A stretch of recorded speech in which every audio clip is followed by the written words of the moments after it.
The whole issue of vaccine safety has been that we've always been told that vaccines are safe, but we've never really explored the other side. Are vaccines unsafe? Vaccine safety studies are short, they're inconclusive, they don't go on for a long period of time.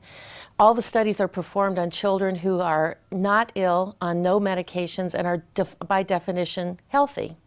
But once a vaccine is approved, it's been given to all children and all adults, even those who have been chronically sick and are on many different types of medications. So we really don't know until that happens what the true clinical trial is around safety.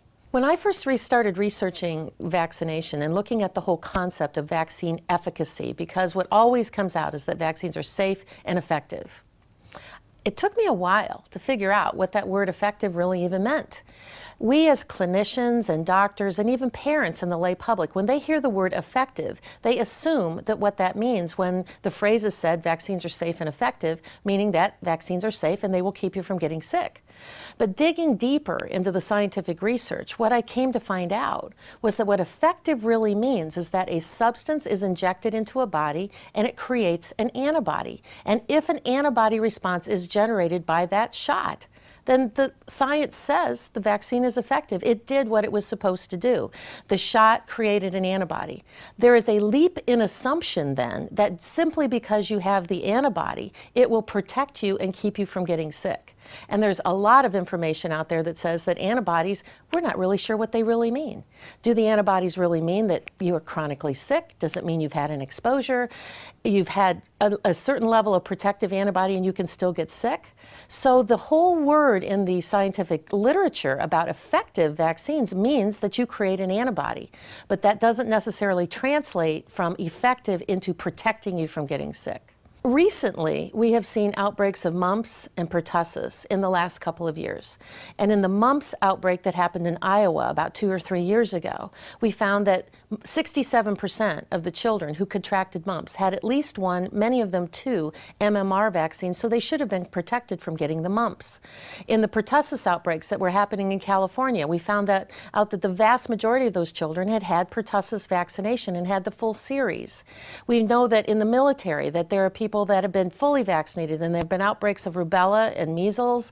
So we also know from the medical literature that even people who've been fully vaccinated against tetanus, that have had 4 or more tetanus shots and have antibodies levels, which would be defined by the medical literature as being protective antibody levels, still contracted full-blown tetanus. Which then tells us that having an antibody doesn't necessarily mean you're going to be protected from getting the illness for which you've been vaccinated against.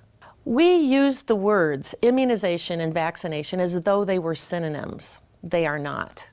Vaccination, by definition, is the act of giving a shot. And that is what vaccination really means. Immunization means that you have become immune. You do not necessarily become immune from a vaccine. In fact, there's a large body of evidence that shows that it only causes harm. It really doesn't make you immune at all. So the definition of immunity means that you have had a natural infection from a community-acquired virus or bacterial infection, but primarily viruses. And the difference being is that vaccination engages mainly one part of your immune system, which is called the Th2 side of the immune system, and it primarily engages that arm. That's why over time, when you have an antibody, it goes away. And that's why even those who believe in vaccines know that the antibodies wane, and why they are promoting now many booster shots. We know that when you have a community-acquired infection, such as measles or mumps or rubella or even influenza or chickenpox, it engages both sides of the immune system, the side that's called Th2, which creates the antibodies, the Th1 side of the equation, which engages the self-immunity that is defined by the difference between knowing who you are and where your environment stops. And those two types of the immune system go through this really nice dance when you have a real infection and you have fever and you have cytokines and you have white blood cells and you have all of these different types of portions of your immune system coming together in a dance. And that's where lifetime true immunity comes from. When you are re-exposed to a virus or re-exposed to that infection, your immune system has been fully engaged and recognizes that and says, I don't have to process that again. We've done that once. They push out a little bit of intrinsic immune system help to push that virus out of the way, and that's where true immunity comes from. When babies are born, they are by definition born immature. Their neurological system is immature, their immune system is immature, their lungs have to take that first deep breath in order to get surfactant and mature their lungs. So from the moment of birth and that first deep breath, there are an enormous number of cascades that have to happen in order for all of the systems to be go and to click on all of the buttons. It's like launching the space shuttle off of the pad. All of the systems have to be go. And all of these cytokines and all of these hormones and everything starts processing all at the same time. What we do to these newborns is within minutes of birth, they're exposed to latex, they're exposed to vitamin K shots, a vitamin K shot that is given almost immediately after birth, on the outside chance that a very rare blood disorder might be happening in this baby. It has 9 milligrams of benzyl alcohol, and there have been reports in the pediatric literature, particularly the Canadian pediatric literature, that thinks that it's that vitamin K shot that's given right at birth that leads these children, many of them, down the pathway into jaundice, and they have kernicterus and all these different problems because their liver is not meant to handle that big dose of alcohol as soon as they're born. Within a few more hours after birth, then we give them a hepatitis B vaccine. The first paper that came out about the hepatitis B vaccine and using that vaccine in America was based off of a study that was done in Southeast Asia, where 10% of the population of women in Southeast Asia are endemic to carrying the hepatitis B virus. That 1991 paper, in essence, said, because hepatitis B is endemic in the population in Southeast Asia, and mothers there have high incidence of hepatitis B, we should probably give the hepatitis B vaccine to children in this country. It made no sense to me then. It probably makes no sense now. And so within hours, we have assaulted this brand new being that's just landed on this planet with all these systems meaning to go, and we've hit them with antibiotics in their eyes. Many times they're exposed to antibiotics coming through the birth canal. If mom has a strep B infection, they get a vitamin K shot, they get a hepatitis B vaccine, they get an exposure to latex, and now they're maybe 6 hours old. A mere 8 weeks old, 56 days of life on this planet, the baby goes in for its first well baby checkup.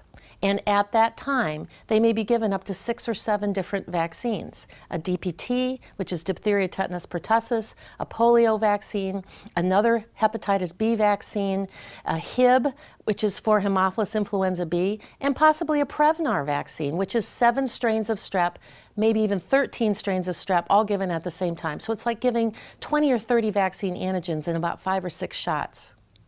Each of those shots have chemicals, things like aluminum, polysorbate 80, all kinds of toxic chemicals that are causing lots of problems in immune systems. And that's at a mere 2 months of age. That process is repeated at 2 months, 4 months, 6 months. They get another big dose of vaccines at 1 year of age, so that by the time children are 1 year old, they will have had more than 70 different vaccine antigens injected and measurable amounts of chemicals. In fact, the 2 vaccines that have the highest amount of chemicals, in my opinion, are the MMR and the chickenpox vaccine. Both of them have milligram amounts of gelatin. The gelatin then can be injected into the body, cross the blood-brain barrier, and cause inflammation. They have inflamed brains from all these vaccines that have happened through their developmental years of life. Children get multiple doses of vaccines by the time they're 6 months of age.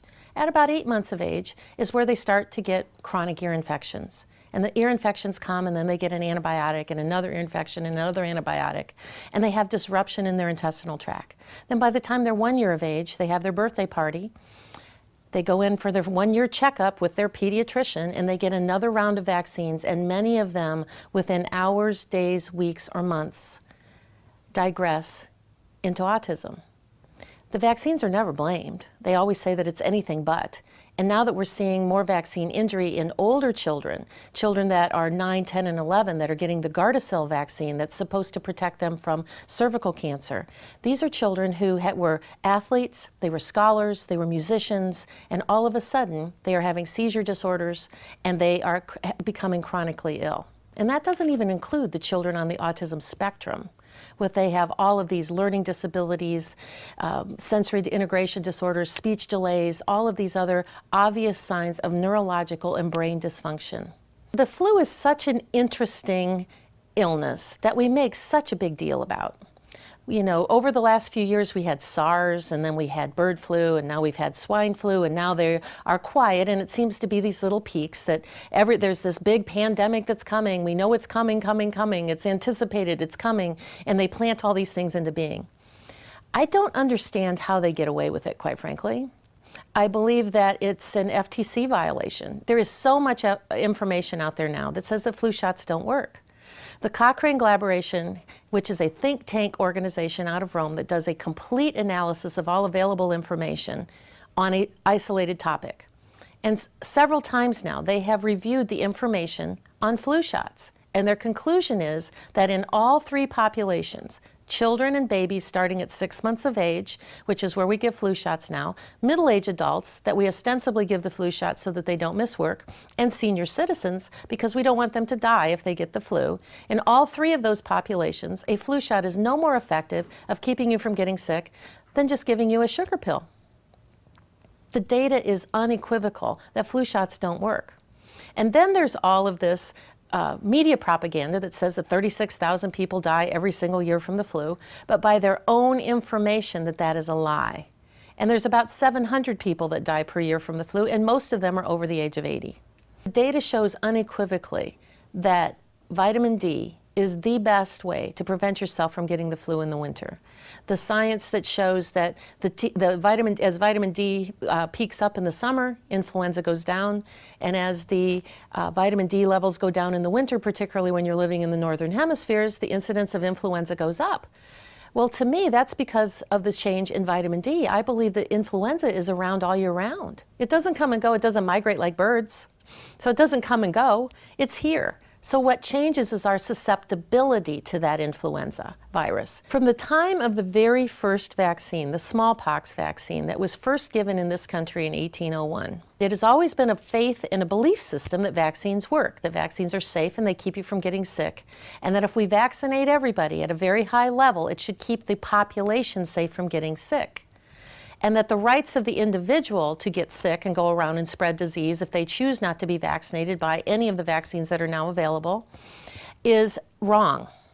And that the right of the individual needs to be subrogated to the good of the whole. And that has been one of the political debates about vaccination for 200 years. But times have changed since that argument was first instituted. At that time, there was one shot, a smallpox vaccine. Now we've got 16 different vaccines and multiple doses of them. We have the sickest population ever in terms of children and adults who are on long-term chronic diabetes medicine, other types of pharmaceutical drugs. They are already unhealthy before they are injected. The right of the individual needs to be taken into a higher elevation, because that individual person is at a much higher risk of a reaction to the vaccine than they are to having a problem if they get exposed to the illness. It's my opinion that vaccine injury can be anything from a sore arm and swelling to asthma, allergies, eczema, ADD, ADHD, cancer, insulin-dependent diabetes, and autism.